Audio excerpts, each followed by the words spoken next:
we're stuck, folks.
We fill it up.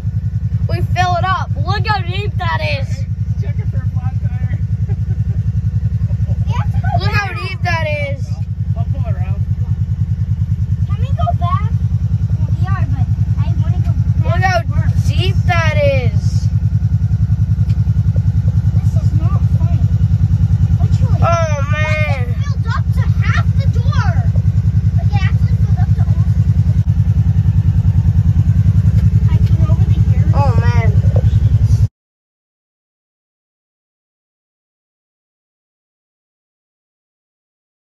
Oh, there he is. Look, there he is.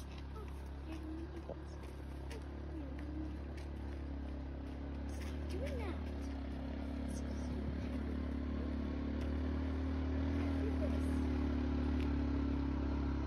That's really big.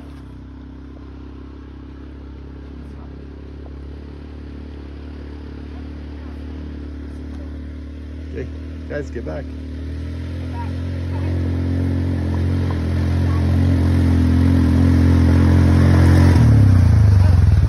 Just like that. This guy, can you see him? It's an owl right there. I don't know if you can see him or not. Cool, cool. Look at him. He doesn't even know what I am. He's just a baby one. Oh, sorry. There he is. Look at him. Cool, eh? Hey, buddy. I'm just 4x4 in here. Try and get through here. Look at him. Is that ever cool, eh? He's like 5 feet away from me, man. Look at, there's an owl here, like right in front of me. Really, owl? Maybe he can't fly. He looks pretty scared. I'm gonna let him be. Bye-bye, owl. Bye-bye. Look at his eyes. Holy smokes, he's... Look at him. I'm literally like 5 feet away from him. He's just a baby one. Sorry, big guy. I'm gonna go. You just have fun. I'm gonna go this way.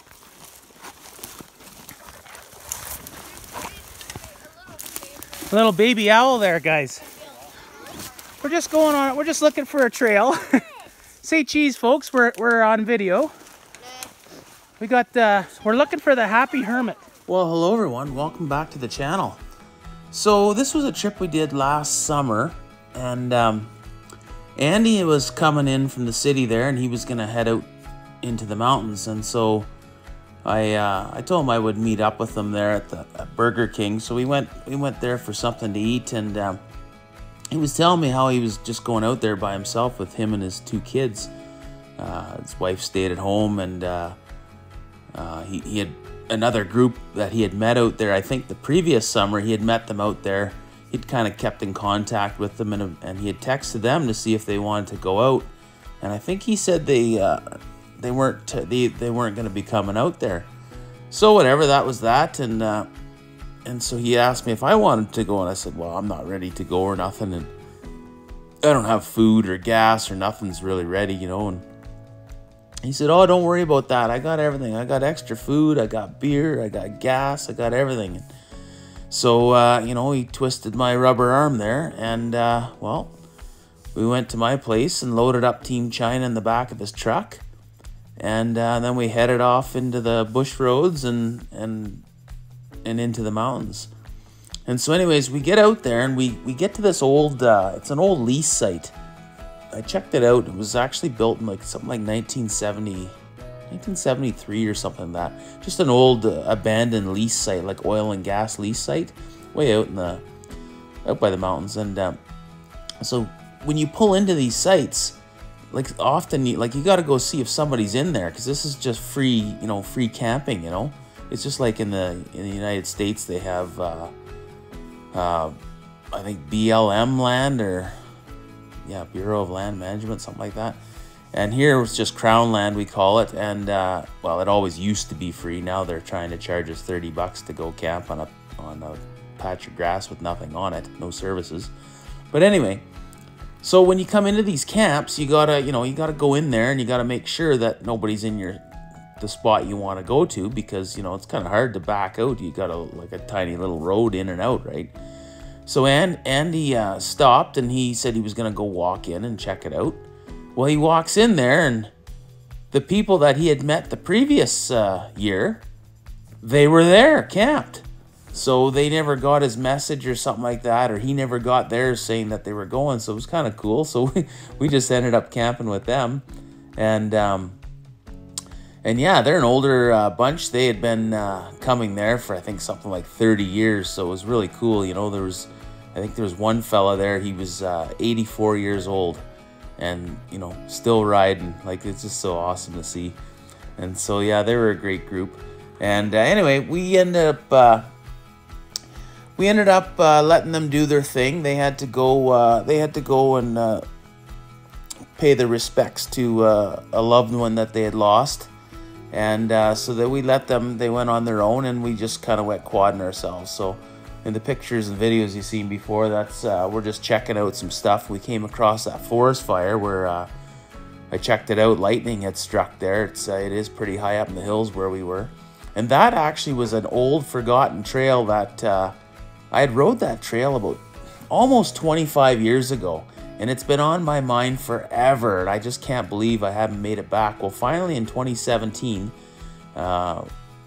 when I spent, I think it was 26 days in the mountains there, I got a little video series on that.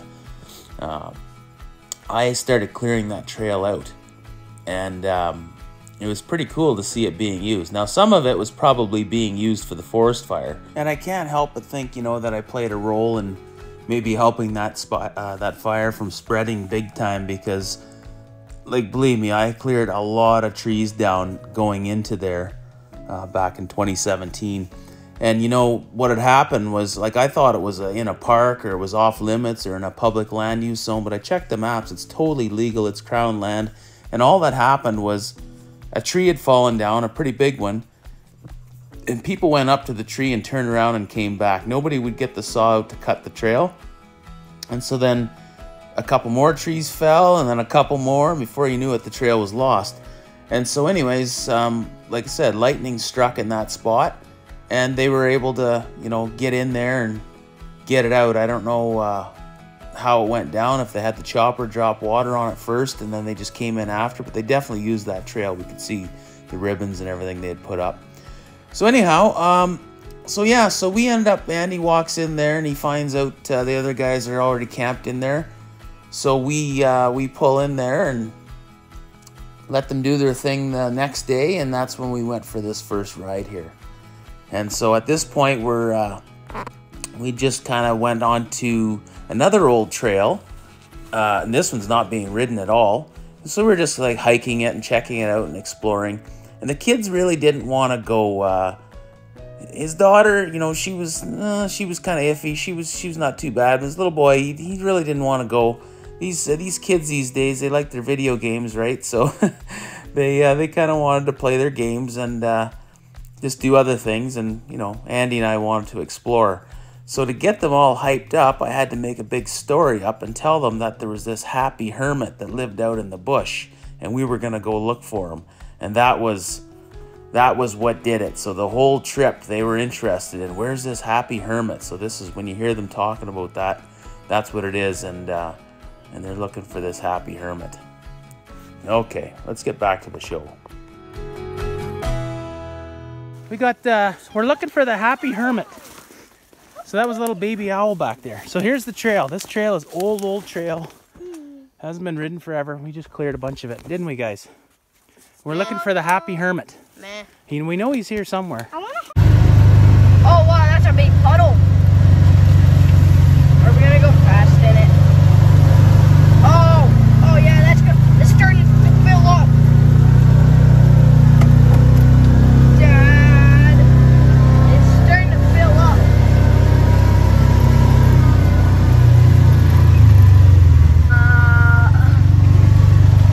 Oh man, that filled up good. Dad, look how high that filled up. It filled up like right there. So this trail is called the Water Trail, and you can see why. Now, it's been like this forever. I mean, it hasn't eroded away or anything, but it's just always wet like this apparently. And yeah, it was a pretty fun trail. Just you know, not super deep, maybe 2 feet at the most, but it's kind of nice. You know, it gets the machines wet, and you know, it helps prevent a forest fire, right? Because then no hot mud falls off the machine. So it's good to have these little areas like that. We always see toads and frogs, and there's all kinds of life in them, so they seem to like it. Oh man, we're tipping kinda. That's a puddle.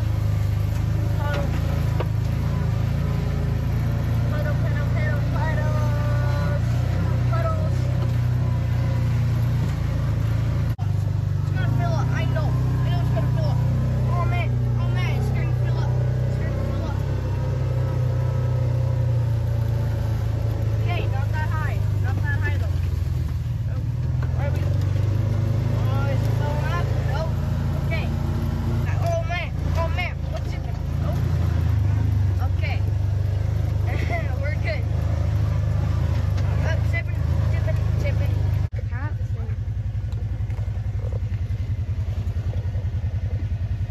It's a little cap.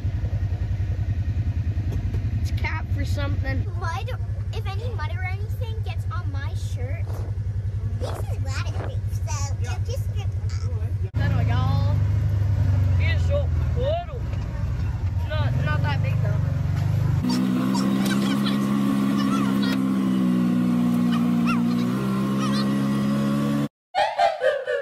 Well, after riding for a bit, I noticed that the machine, old Team China, there was running pretty rich going up the hills, and I figured something was going on with the slide and the carburetor, so I pulled it apart, and sure enough, the little piece had broken off inside the carburetor, and it was pushing the needle up, so the thing was running extremely rich. So the fix for it, the bush fix, which is actually the way it still is to this day, is I put a little piece of blue shop towel and stuffed it down on top of the needle to hold the needle down so it wouldn't pop back up, and then it ran just totally fine. And I had to fix this thing a couple times in the next few trips like this out in the bush, but that's the beauty with these old machines. They're just like an old Jeep or something, you know, it's all carbureted. You can just fix anything. The electrical's real simple. It's really good for that. So anyways, with a short little fix, we were back on the trail.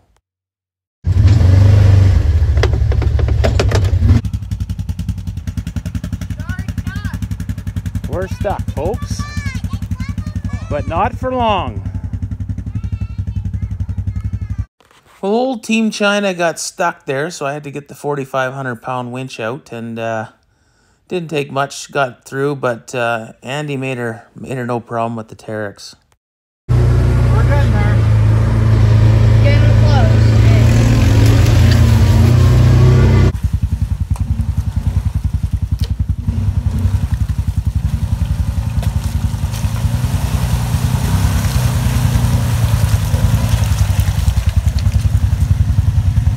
Just like that, eh, folks? Yeah. Yeah, oh, you got me too, eh?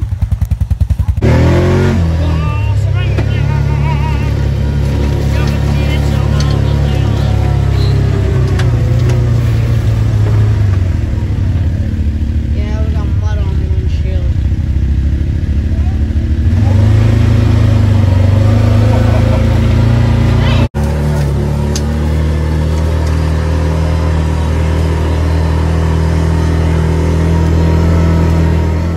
We came up on this big, huge meadow, and I'd been through this years ago on an old Honda 3-wheeler, and, you know, they just float right across. But these things, you get them stuck out here, you are in big trouble. And so we just go easy, and we just try to ride on top. Well, we came to a big, deep creek, and there was no way to get through it. There's nothing to winch through on the other side. So we seen a tree down, so I went and I got little Mac out there, and I ripped the tree in half, and this was the result. Yeah. And then we were able to Still in line? try and cross it that way. How much more? How's my back tire? So far so good. Like nothing.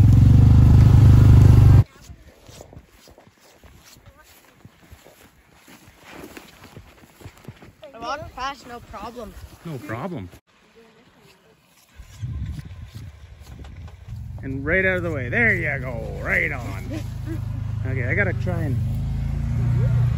Just trying to get it through. Okay, hold on. Go slow. Yeah. Just keep on that. Keep straight. Little to the right.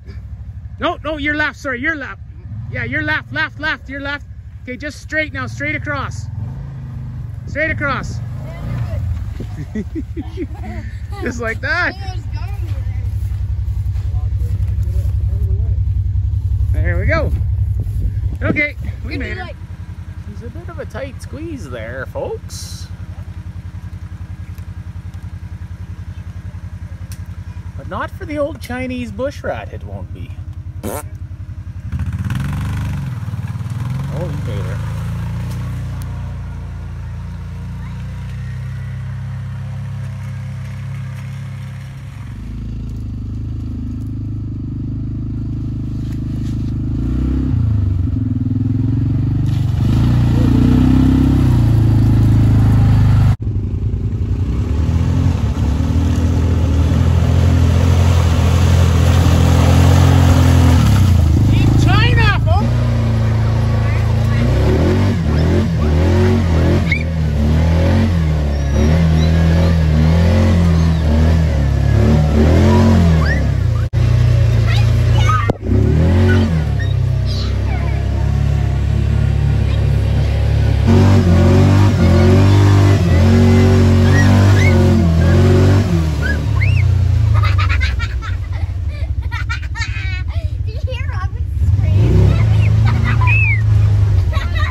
Andy got stuck, and I got stuck as well. I had video of Andy getting stuck there, but I don't know where it is.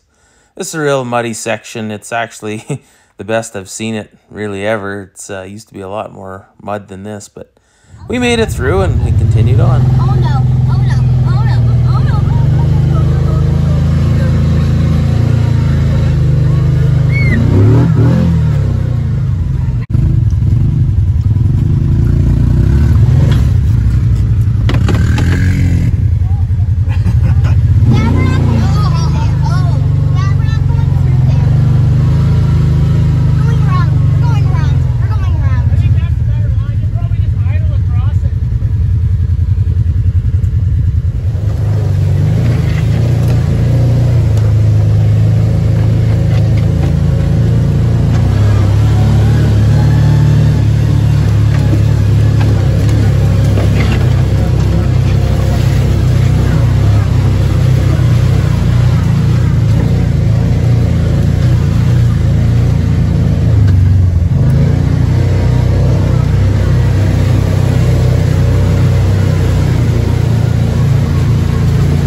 Well, we kept getting into the mud holes, and then eventually we got into this really, really rugged area, and there's just mud hole after mud hole.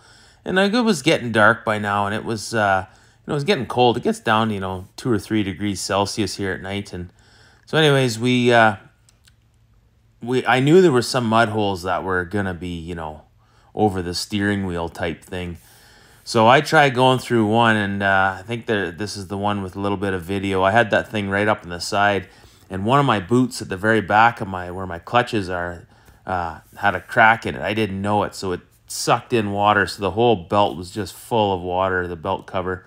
So I have video of it somewhere. I can't find it, but I pulled the plug, and it just shot right out of there like a garden hose. And but yeah, once it drained the water, then we were good to go again.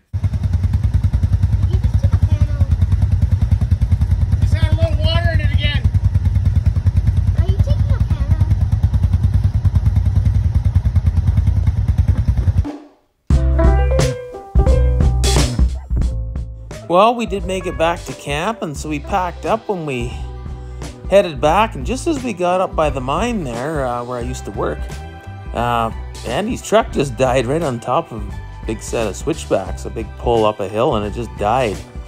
And so it ended up being just a bad ground, and took us a little bit, but Andy was able to figure it out there, and we made it out. Okay, hold on.